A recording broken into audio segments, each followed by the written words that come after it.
Good afternoon. I'm Jack Lee with KMSI. I appreciate everybody coming today. I hope you can hear me all right. If you're having any difficulties, I would assume you're seeing my video and hearing my audio. We do have tech support standing by and they can answer your questions. AJ Evanish is in the room and he would be more than happy to help you. And we also have Mike Benix, our CTO, here today as well, who can answer any technical questions. Again, it's expected to be a fairly large crowd. We had 43 confirmed for this event today, and we would expect that a good number of those will actually participate. We also have people watching this on a YouTube live stream as well.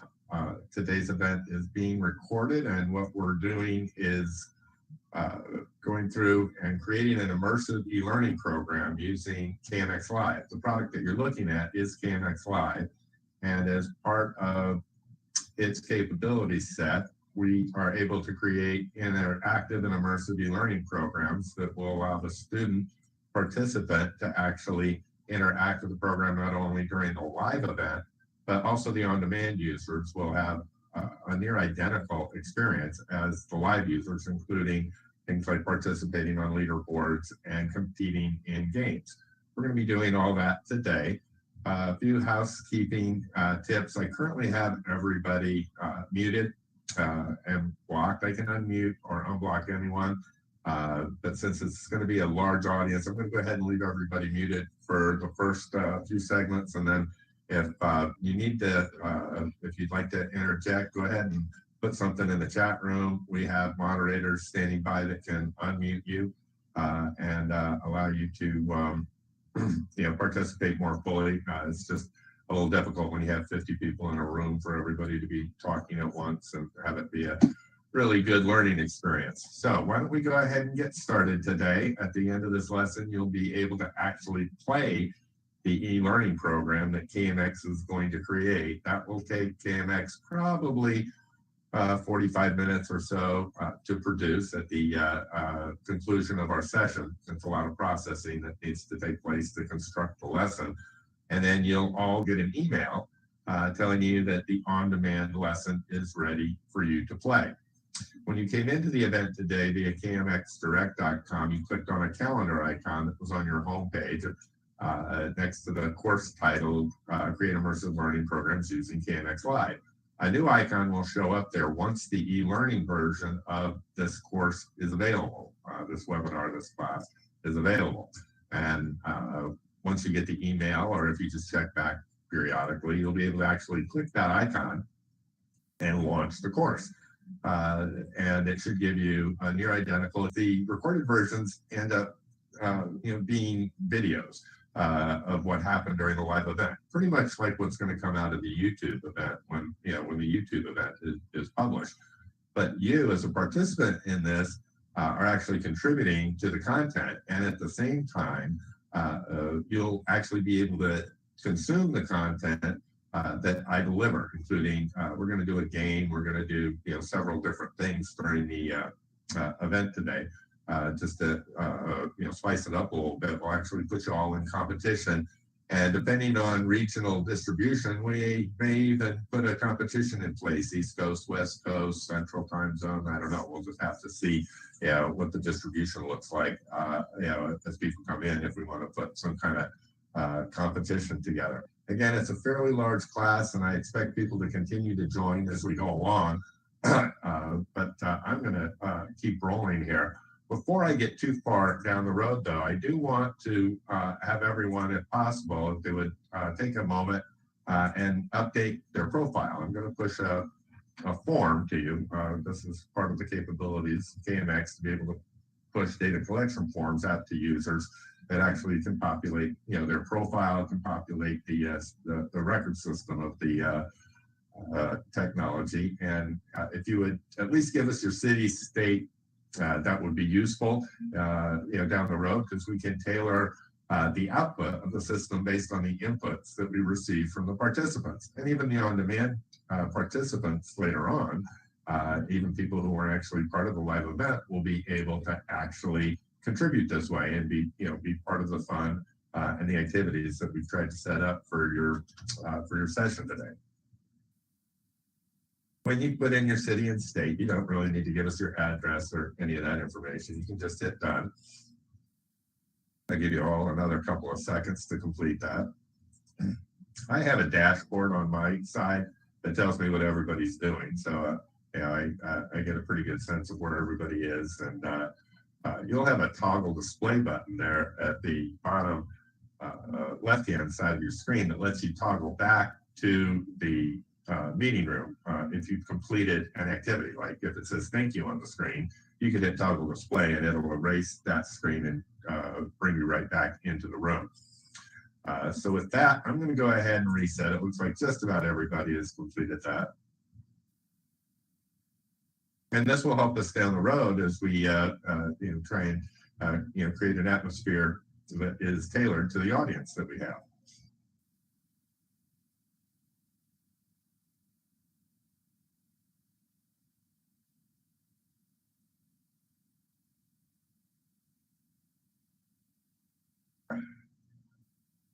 Okay, again, rather large crowd. Hi, Jeremy. I'm glad you could make it. I tried to say hello to everybody as they came in. I'm sure I missed a few. So what are some of the limitations of your legacy virtual classroom technologies? Why can't they do what KMxLive can do? Well, number one, they have an inability to engage participants to ensure participation. You can't get them to really do anything except for maybe answer a poll question, or talk in the chat room. Or you can get them to talk, on the audio and ask them, direct questions. But to be able to get measurable results out of them, it's really necessary to be able to push information, push content, push exams, and other things to them. To be able to actually measure their comprehension, you need to exercise things like processes, procedures, maybe even do some analysis skills. We're actually going to repair a dryer this afternoon during this session. A lot of these systems out there don't have any ability to provide any meaningful feedback to the participant, whether their answer is right or wrong, whether or not they're on the right track. All you really get is whatever you're hearing from the moderator or instructor or group or team effort that you're conducting. So one of the things we wanted to do is solve that problem and also create a competitive environment to promote learning, because gamification is really important. For a lot of younger users, especially, to be able to draw them in and get them to actually engage, to be part of the process, to become part of the team. We want to be able to test and measure learning objective achievement. We actually have a special testing room version of KMX that puts people into a proctored environment where they get segmented into individual testing cubicles and their video recorded while they take the test with an authentication method. And allows you to create an environment nearly identical to a physical testing center that you may send your people to get their certifications or to get their licenses or to get other kinds of qualifications. We also want to solve the problem of being able to have individual reporting on progress by some group analysis done by the moderator at the end, to be able to get real grades, real grade books, real response data.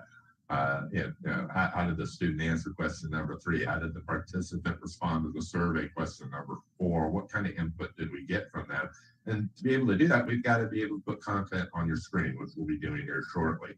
Now, the last thing, and the reason for today's event, is those on-demand replays, are simply videos of the training event in most cases out there. I haven't seen anything that really drew me into a virtual classroom event as an on-demand user.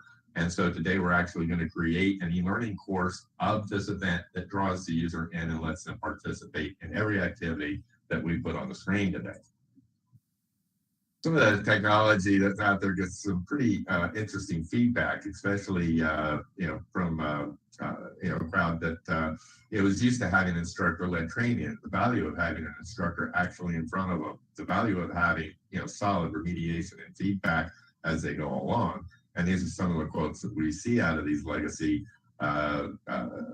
technologies, where you have, this kind of feedback. So again, what we're trying to do is solve these problems, get the students engaged, but at the same time, we want to make sure that those moderators are also getting feedback. So I have a dashboard that you can't see because you're not a moderator. I think we have a few. I think AJ might be logged in as a moderator, maybe mine.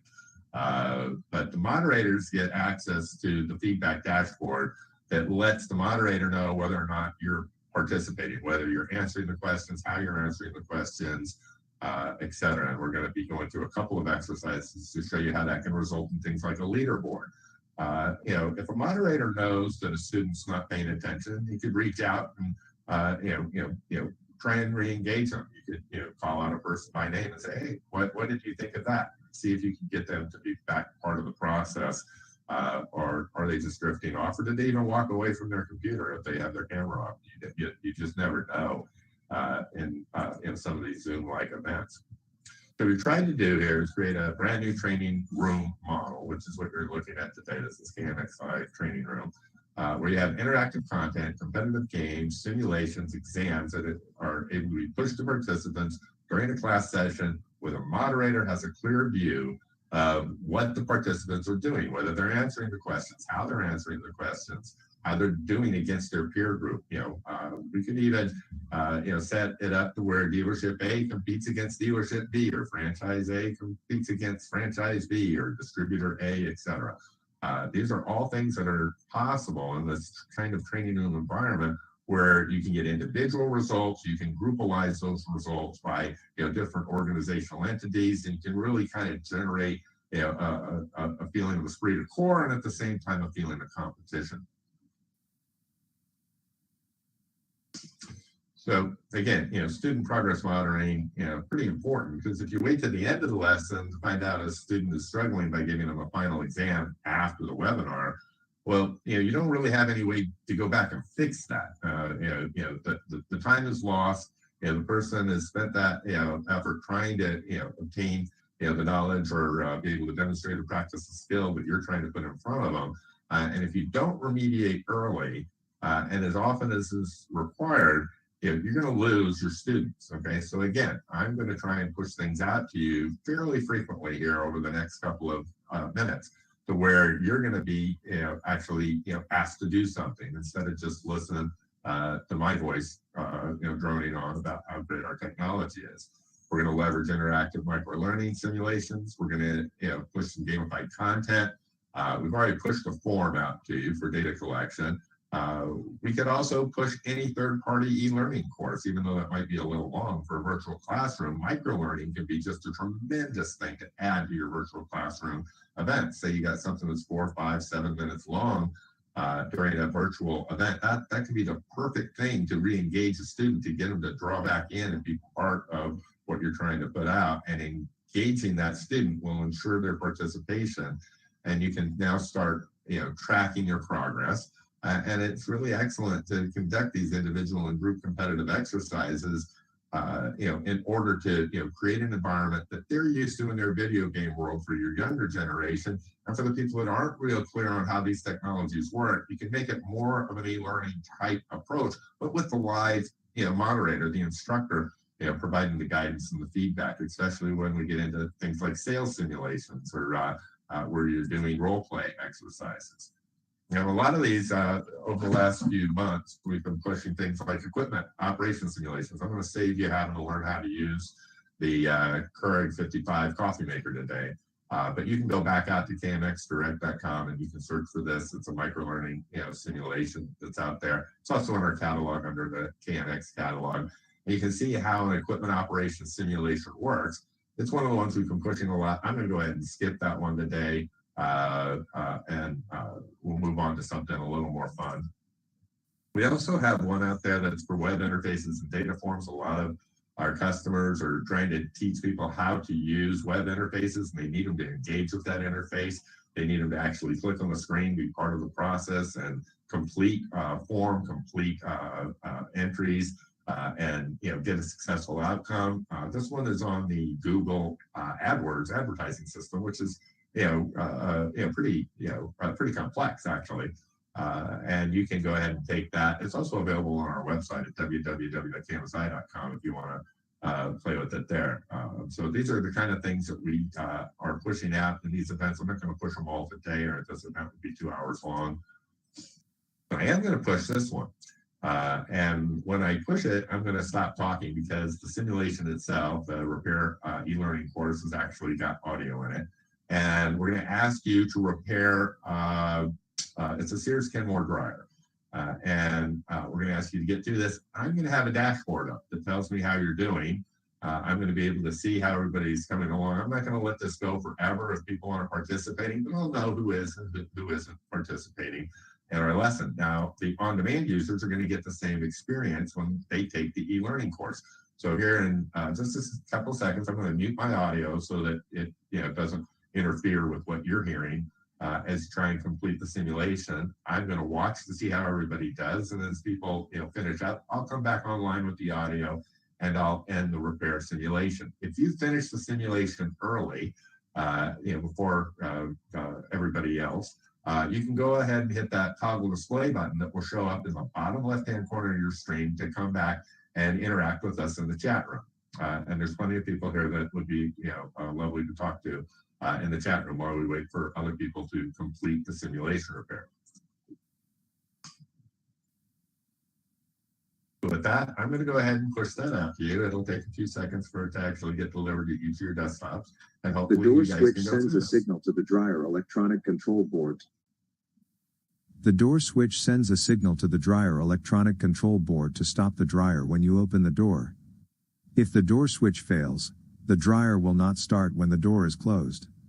In this repair procedure, you will replace the dryer door switch with a manufacturer-approved replacement. Press Next to continue.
Should be nearing completion soon.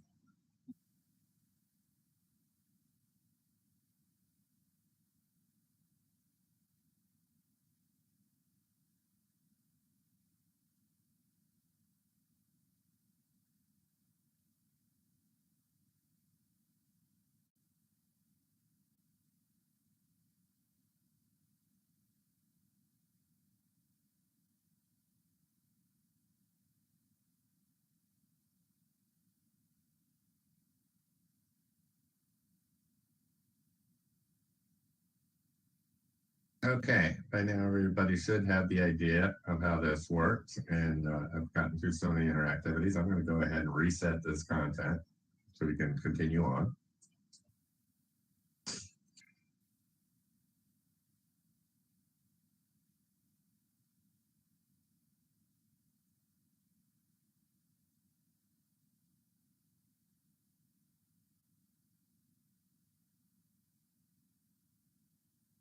We have a question coming in from Mr. Williams. Hi, Sean. So, Sean, were you able to repair the dryer?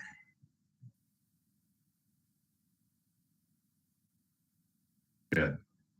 Okay, so everybody should be back now. The object of this is to show you how you can do something like a micro-learning lesson, very quick, get it out to the students. That was developed inside KMX with the microlearning development tools. It took about 15 minutes to put that together as an e-learning lesson. It doesn't have a lot of simulation elements in it, but you get the basic idea. Most of the simulations that we do are pretty extensive and don't just have click on this, click on that. They have a lot other things, data entry, etc. But in this case, you get the idea of how you can do a micro-learning lesson very quick, engage the students, and actually get some idea whether or not they're able to complete a task. Again, the on-demand students are going to get the same experience as you just received. Did anybody have any problems completing the repair? Did I toggle it back right before you finished? I think I was pretty close to toggling it back. As a few people were wrapping it up, but I wanted to move on here. Feel free to talk with us in the chat room. Again, we can unmute you if you have a comment that you'd like to provide, as well. Okay, so let's move on. Next thing that we're going to put out is a game. Same environment as the simulation, except for this is a game you should all probably recognize. It's Who Wants to Be Rich is what we've called it. This runs off the KMX testing engine. And any exam, test, or quiz that you put into the KMX test engine, which is extraordinarily comprehensive, can be turned into a competitive game. And in this case, you're going to be playing for prizes up to $1 million. I think a couple people have actually gotten that far with this. It's available in the catalog if you want to play it later on KMX Direct. It's fully SCORM conformant and it allows us to compete. I have a dashboard that will come up that will tell me who the leaders are. I'm going to keep quiet while the game is in progress and let you listen to the prompts. But one of the things I would like to point out here that a lot of people fail to do when we get into the competitive environment is use the lifeline in the 50-50 if you get stuck. If you don't know the answer to a question and you want to continue on, use those lifelines, use the 50-50 in order to keep playing the game. I'm not going to put everybody's video on here right now or everybody the video screen like you have on the display there because it's just too big a room. Too many people would fill up the room with little video cameras. But what I would like to do is just give you an idea of how you can compete against each other. And at the end, you're going to get a leaderboard. It's going to tell you how you did against everybody else. And a winner will be obvious. Somebody will win, or maybe two people will win and get to the $1 million prize. This won't actually take long because there's only 6 questions. They're timed, and when you get done, you'll have to toggle the display button. You can come right back to the chat room. Let us know that you're done. I'm going to mute my audio so you can play the game and listen to the game. There's a little audio video introduction you'll have to listen to first. And hopefully you have a lot of fun with this. But remember, you're competing against everybody else here. Now, I want to warn Curtis and AJ, who have the answers memorized, don't smoke everybody here, okay? Yeah, that's no fun, Curtis. That's no fun, AJ. I know you guys know all the answers because you've helped develop all this technology. So I'm going to go ahead and mute and push this game out to everybody.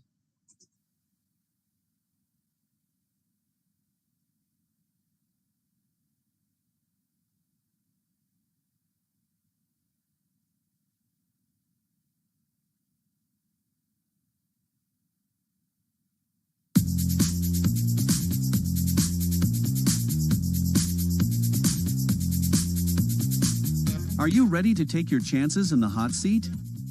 If so, you will be presented with a question and multiple choice answers. Answer correctly and you'll earn prize points while moving on to the next question. Answer incorrectly and your time in the hot seat is finished. If you are stuck on a question, you have 2 lifelines to help you progress, but don't take too long. The winner will be determined by the most prize points and best time. Are you ready? Let's play Who Wants to Be Rich?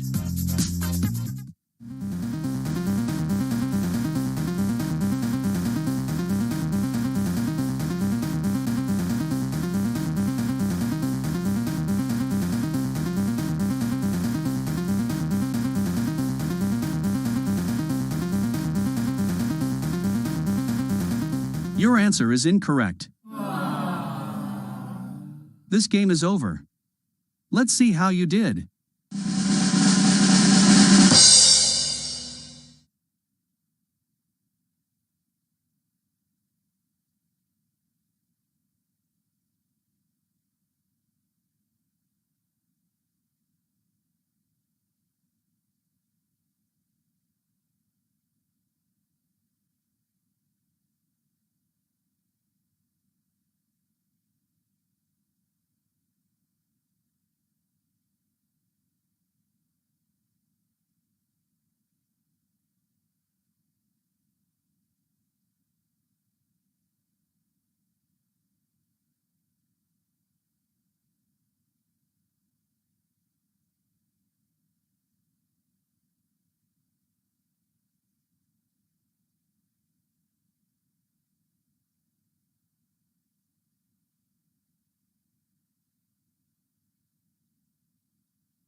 Okay, so obviously our winner here was AJ. Totally unexpected. A lot of you, I'm sure, got the idea.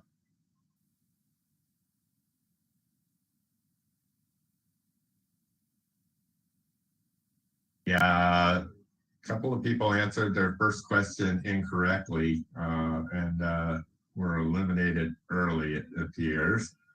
There were 1, 2, 3, 4, 5, 6 questions on this one. If you didn't use a lifeline or 50-50 on a question that you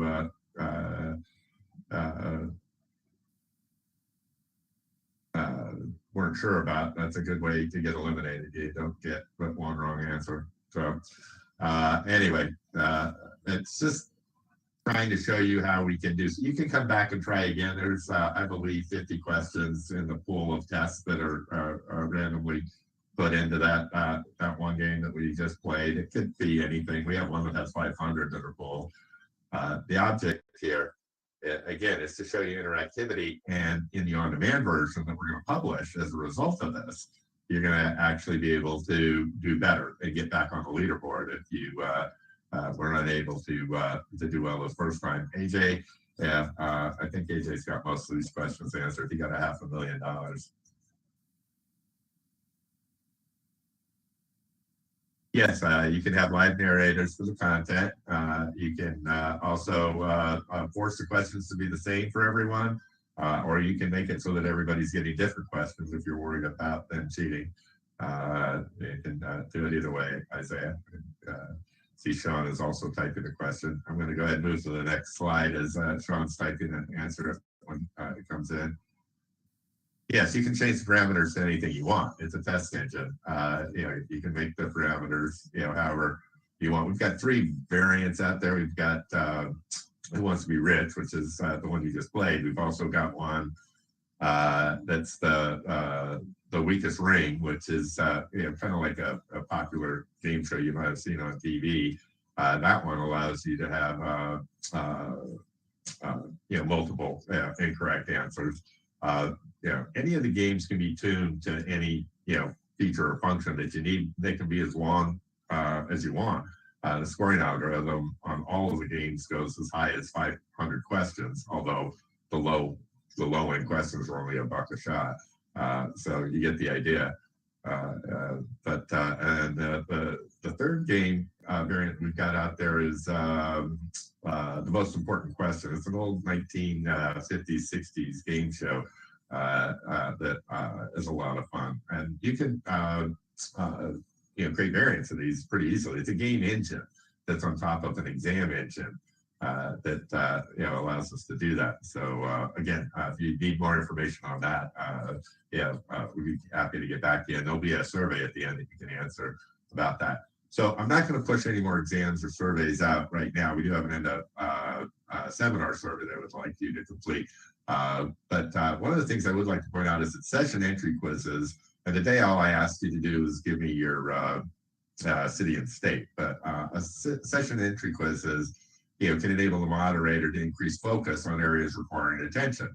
And graded exams that you put out, which you just all completed a graded exam, give you the ability to not only ensure comprehension, but you can also provide remediation at the end of these questions. If you've got remediation you'd like to provide when a student incorrectly answers the question, that's all part of the technology here. We're just showing you a little sliver of it today to give you an idea of what you can do to turn a live event into an e-learning event. But those exam survey response data are critically important to make sure that your training is good, to make sure that you're actually achieving the goals that you set out to achieve, and that everybody is mastering those basic objectives or mastering those basic skills that you needed them to master as part of spending your time, effort, and money to put the training out in the first place.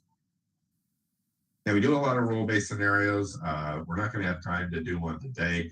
But again, you can start to get the idea how you could use these technologies to create, a competitive environment for sales. Maybe you could have quizzes or a game that puts your dealerships or your franchises or your different retail stores, against each other for product knowledge or for repair knowledge or customer service knowledge.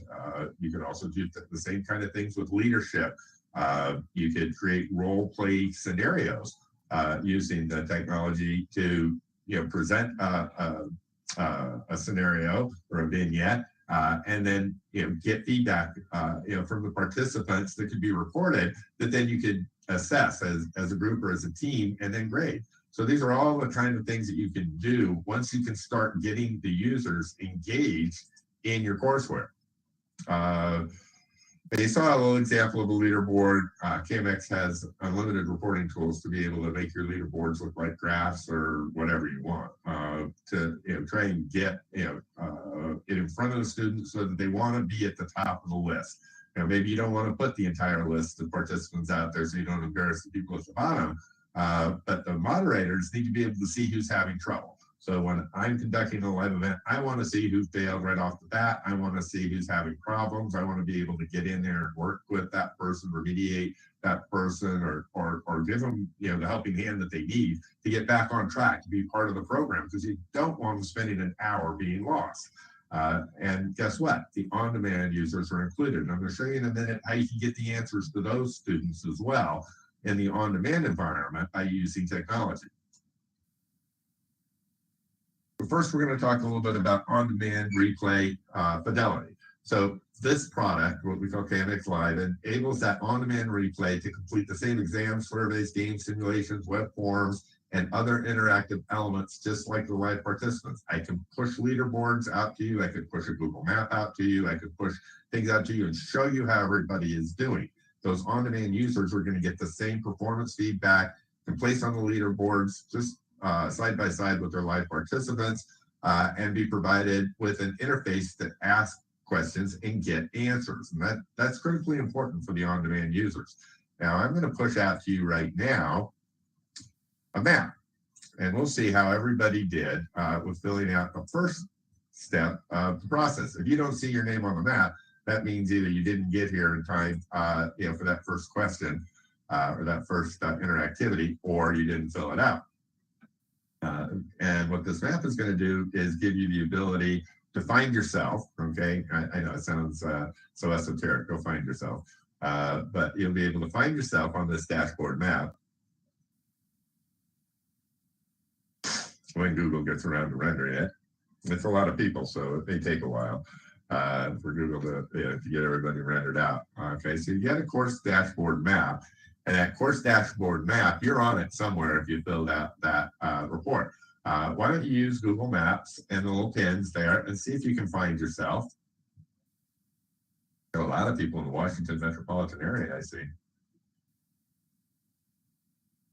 And you can click on yourself or other users, and you can see how they've done on the things that were put in front of them so far today. Now, I haven't put anything embarrassing on this dashboard, so you can click on yourself, you can click on other users, and you can see what they've completed, whether they passed, they failed, et cetera, et cetera. So these are the kind of things that are important, I would think, for a moderator, or if you're trying to run a group competitive exercise. And there's a little return button back there at the top on the very far left-hand side, a little blue return button if you want to go back to the dashboard map and see how somebody else did.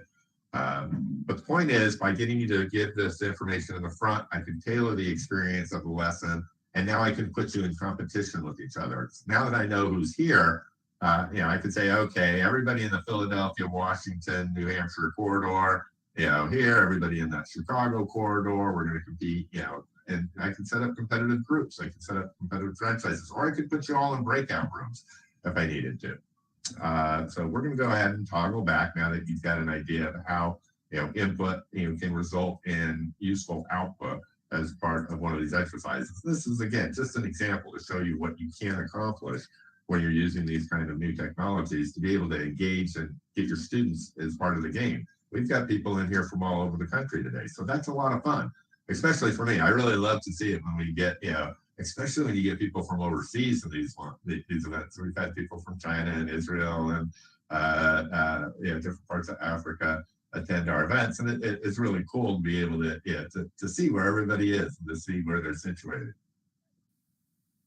Okay, so How do you get responses back to students? Well, one way we like to do it is to add participant question and answer forums, in the lessons, and they could be, part of the lesson or stop halfway through the lesson and give the student, the attendee, the ability, to get help, or you can put it on a help button. You'll see one on the student interface if you go to your category profile.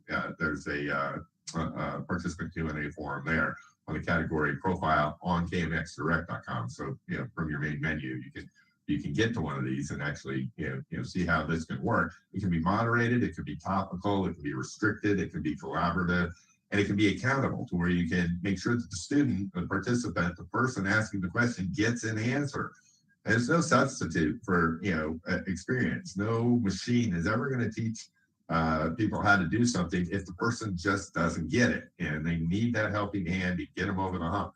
Maybe you need to upload a video. Maybe they need to upload a video. Maybe you need to be able to give them an extra tool that they need to be able to get over the hump. Maybe they didn't have the baseline skills necessary to accomplish the task that you put in front of them, and you need to give them the support to get over those baseline skills.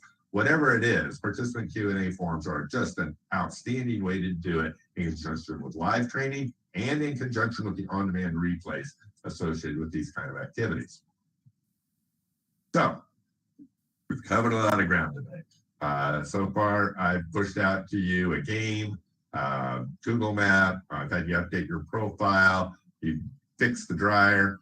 And we are 38 minutes and 54 seconds into this presentation. What I would like to do now is give you a chance to ask us some questions. I have our CTO here. I have our head of product development in the room. And one of us will be able to answer your question. So feel free to poke that into the chat room. If you would like us to unmute you, just let us know in the chat room and we'll unmute you. If you want to show your video, we can do that at this point as well, too. But I don't want to do the end of course survey until I answer your questions. I want you to feel like you get your questions answered. We've got multiple people typing.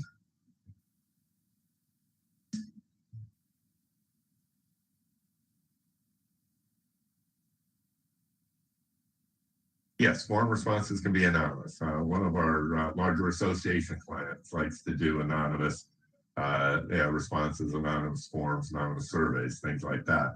Not really useful at measuring individual achievement if you're trying to get an overall view and get people to give you honest assessments that they may otherwise not be willing to give. Anonymous may be the way to go. Can users customize the look and feel of the user interface fonts? Of course, everything is customizable in KMX, including every piece of text or language that's on the screen, including all the imagery, including all the colors, fonts, style sheets.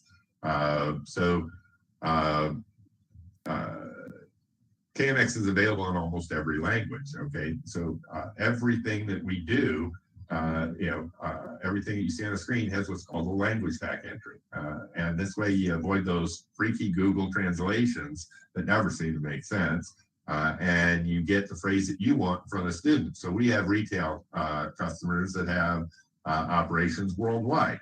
They would like to be able to provide product knowledge to the people worldwide of the common products that they sell worldwide. Now, obviously, you're going to need a user interface. You're going to need to have the ability to customize it for that local, brand, for that local user, for that local language. In fact, Viewbiz, I believe, is in the room today. They have extensive use of our language packs. Again, I see we have some Viewbiz people in here. Okay, so does KMxLive require a separate license? KMxLive is an add-on to KMX. And right now we're throwing it in for free with any KMX license. You get one free KMX live room with the KMX license. Our pricing is all out on the website. We're by far the lowest cost major competitor in the marketplace. So if you want to look at our pricing, it's on www.kmsi.com. Everything there is public. We don't have any secret how much do you got pricing. And there's no separate license required for KMxLive. You get it as an add-on to your KMX license. Can you edit and record that? Yes. You can't edit and a recorded event. Everything is done in time mark files. Okay, everything's time marked. If you'd like to edit out some participant feedback, then of course you can edit out that participant feedback. I'm actually going to edit out the preamble to this one later on the YouTube version. It works the same way. You're using a stream editor to edit out time. And once you edit out the time that piece of time doesn't exist. So it's very similar to editing a video in that regard. Okay, come on, more questions. Any more questions before I move on to the survey?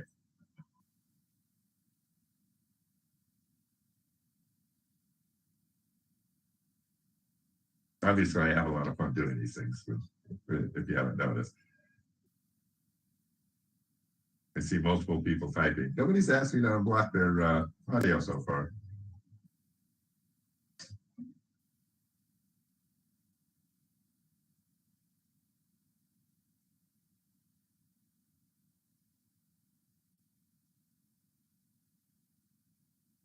Okay, Sean, we'll definitely get back to you on that. Mike and AJ, I've unblocked you. If you would like to rejoin with audio or video, feel free. I see Kira is already unblocked. If anybody else would like to join in and join the audio or show some video.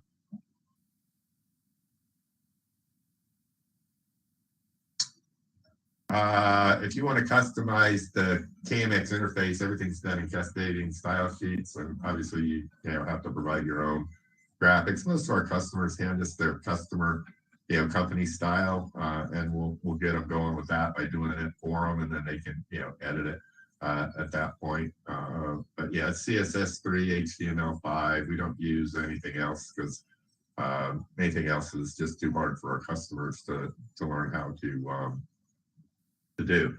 AJ, did you have anything else you wanted to add? No, other than Sean, I will be certain to follow up with you, and on our next scheduled meeting, we can talk about data forms. Great. Mike, did you have anything you wanted to add?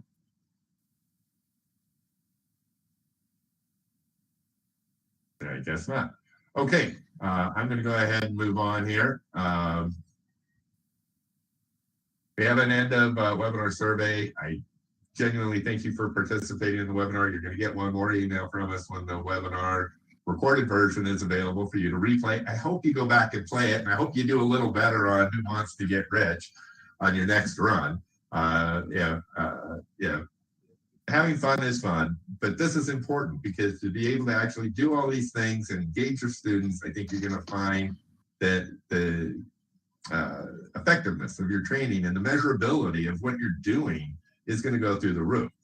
We certainly have been able to demonstrate that with many of our clients, and we'd love for you to if you're not already a client, which we have quite a few in here today already, we'd love for you to be able to experience that as well. So I'm going to push this survey out to you, give you a chance to complete it, and then there's an additional comments section. If you just give us anything that you'd like to tell us to improve the survey, any personal criticism of my presentation skills, anything that you think is important for us to be able to do better in the future, love to hear it. We do quite a few of these events. We want them to go well. We want the people that come to our events to feel like their time was well spent.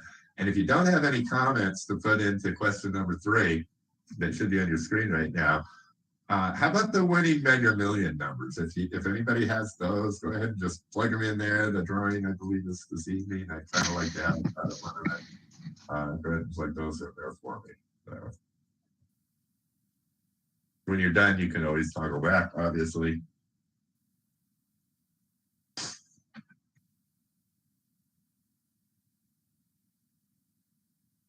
Give you a few more minutes to complete that. I'm available in the chat room if you'd like to ask any more questions. Some of you have been awfully quiet, and I understand. You may not know who I am or who KMxLive is as a company, but we'd love to get to know you better, obviously. So.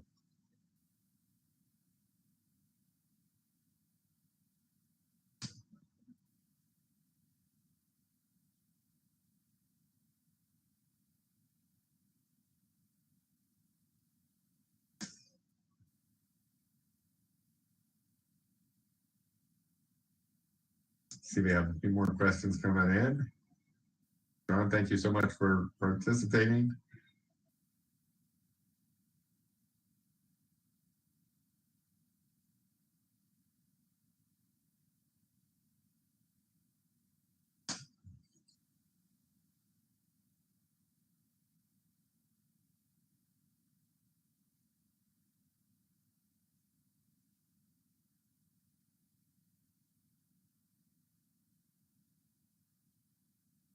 It looks like everybody has completed the survey here, so I'm going to go ahead and reset that. I'm going to stick around in the chat room for another couple of minutes to answer any questions that come through.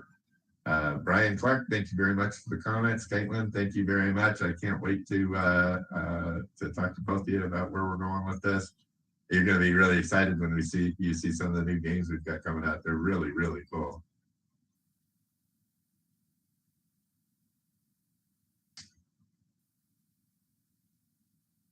Thank you very much, everyone. Yeah, I'm going to give it a couple more seconds here, and then I'm going to wrap it up. Thank you, Susie. Thank you, Jeremy. Thank you, AJ.